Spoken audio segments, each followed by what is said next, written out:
Ndichikutambira zvekare pano paHadzirari 263 pano pachange nchikuzivisai manews updates ezvinhu zviri kuitika munyika yedu yeZimbabwe. Kana uchiri munyowani pathis YouTube channel kusubscribe mahara wotena on the notification bell so that pandinoramba nchidzoka neamwe manews updates uchange uchingozvionera panapo uchange uchiona manews updates ezvinhu zviri kuitika munyika yedu yeZimbabwe. Saka ndati subscribe ndati like this video. Padikani mutemwe panapa I think vazhinji vanoziva kuti tinobatanidza manews updates. First update inyaya yenyoka yemabhunu. So obuda ma-streets e-social media achitaura mashoko anga achitaura mashoko aya andigone kumawedzeredza kana kumatapudza. Ndichaisa audio yacho. Wapedza kunzwa audio ndichibva ndarova last update yaScott Sakupwanya. Rinova video rikutenderera munyika yedu ino yeZimbabwe, rinova video rikupisa ma-streets e-social media. Sikuziva kwamunozviita kana nyaya yabuda iri zvairi handigone kuedzeredza ndichiti panga pachinzi inini video ndinaro kana kuti audio yemunhu wachona ndinayo nokuisa nyaya sezvairi panapa paHadzirari 263. Ndati mbonzwe audio yabva kune nyoka yemabhunu kuti iri kumbonzi chiiko paaudio iyi angachitaura nezvei. Ndatoni look chibva waziva kuti ukaona mashops anenge apwanywa usiku kusati kwavira musi wa31 iboys dzako idzodzo dzaunotumana nadzo dzinotumwa naID. Vanhu vedu isu vari kutumana mastreet havasi kuzopinda mastreet vachiita zvinhu zvakadaro. Andimazoona ka? Vanhu vedu vachaita peaceful demonstration. Andimazoona ka? But wakaona vakuzoita zvehondo munenge mavaprovoka nekuti havasi vakadzika. Havangatumirwa kuti vapfana tunotumwana namahachito munofira mahara guys. Akutaura let it be clear. Vedu isu havasi kutanga nehondo. Vachapinda vachine this is a very peaceful demonstration.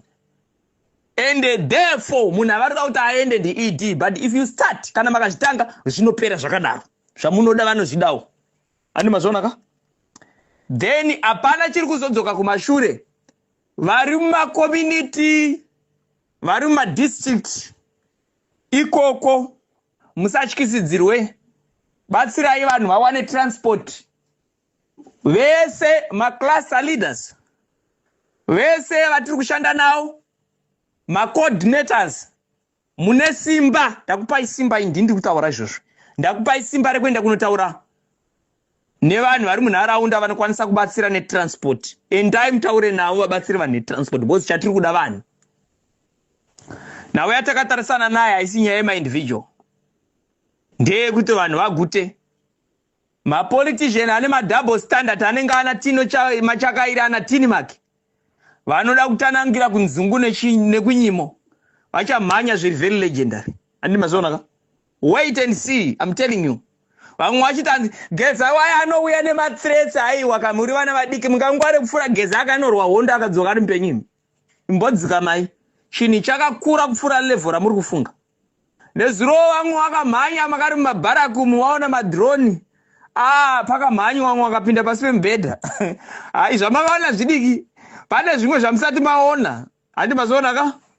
Zvigananda zvese zviri kupinda mukati and let it be clear kuti kune zvimwe zvigananda zvakasirirwa zvakafanana naUta Hwashe mazuva anotaura iwaye anoratidza kuti iye. Next update ivideo rikuenderana naScott Sakupwanya.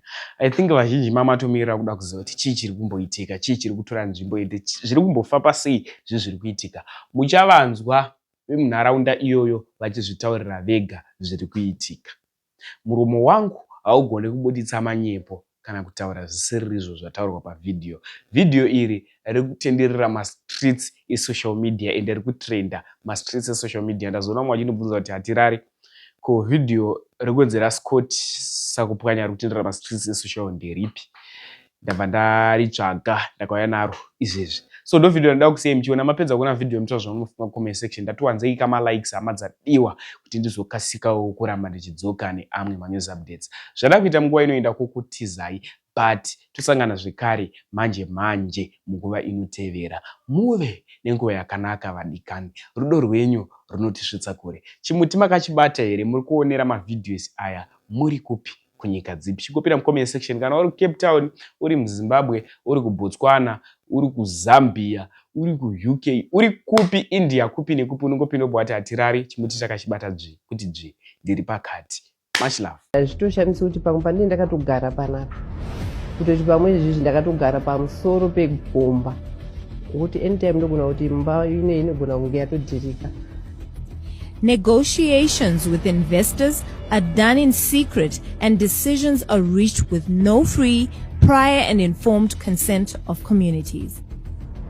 Yanga iriwo mandatory yedu isisi as a community kuti kana company yauya tinenge tichengagwa tichitotiwo pakuemployer waemployer kunyange wana wedu wari local ndio zvatinotarisira tichichiwapawo mitemo kuti even mutasa yedu as a rural district council takatozwa kuti yakazotozviziva after at a later stage kuti kwane company iri kushanda pakazoya Better Brand chachikorokoza chikiribidi chekunga kuti tikatongoraura isusu tatotora mari dzedu tatongoenda zvakazoonekwa izvo kuti wana wakamhanyirwa ikoko kwachifungwa kuti company yauya ichashanda zviri pamutemo wana wedu wakapera kufa wakawana every day kwaita more than 20 to 30 bodies dzaitorwa dzatiri kutaura parekodhi repepa but kune vamwe vanga vasikatozikanwa kutaura chokwadi hatina chiri tangible chatati tanyatsa kuona chiri kuunzwa nemining company inonzi Better Brands. To even call Better Brands a mining company is a misnomer on its own. It's not a mining company. They don't even have equipment to mine. So what Scott Sakupkanya simply did was to use the political muscle and get some permit somehow to get into a partnership with Red Wing employees and then bring a swarm of Makorokoza into Penalonga. People are going down there unprepared for conditions underground.